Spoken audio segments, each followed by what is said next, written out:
ये मुज़ाहरा Bloch यकजहती committee की जानिब से कनाडा में ख़ुद साख्ता जलावतनी इख्तियार करने वाली बलोच सियासी रहनुमा करीमा बलोच की हलाकत के ख़िलाफ़ किया जा रहा है। कोयटा में इस वक्त शदीद सर्दी है, लेकिन इसके बावजूद इस मुज़ाहरे में ख़वातीन भी शरीक हैं, बच्चे भी शरीक हैं। इसके अलावा जो सियासी कारकुन हैं उनकी एक बड़ी तादाद इस मुज़ाहरे में शरीक है।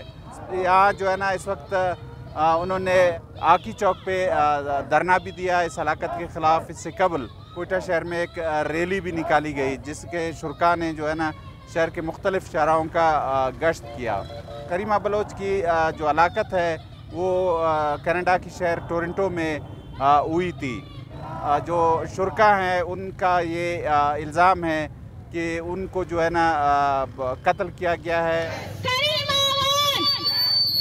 ये पहला वाक़या नहीं हुआ है जहाँ पे बलूचिस्तान के नेशनल लीडर्स को पहले टारगेट किया गया, उनको आइडेंटिफाई किया गया, उसके बाद उनको किल एंड डंप पॉलिसी के तहत उनको मारा गया और फेंका गया। जिस तरह स्वीडन में साजिद हुसैन को सबसे पहले टारगेट किया गया, उसको 1 महीने अगवा करने के बाद उसकी लाश को फेंका गया। अभी करीमा बलोच को जो कनाडा में मुकीम पजीर थी, जो असाइलम में थी, उसकी हिफाजत की जिम्मेदारी किसकी थी? वहाँ पर जो ममालिक हैं उनकी जिम्मेदारी थी। हमें ये बताया जाए कि बलोच का क्या कसूर है। क्या बलोच ह्यूमन इंसानियत के दायरे में नहीं आता? क्या इंसान जो UN है या जो इंटरनेशनल कम्युनिटी है उनके लिए क्या ह्यूमन राइट्स जो है ना वो बस एक नाम रह चुका है? बलोच यकजहती कमेटी की जानिब से न सिर्फ कोयटा में एहतजाजी मुज़ाहरा किया गया बल्कि इसके अलावा दूसरे शहरों में भी बलूचिस्तान के इस तरह के मुज़ाहरे किए गए और कमेटी की जानिब से ये भी ऐलान किया गया है कि इस एहतजाज के सिलसिले को आगे बढ़ाया जाएगा।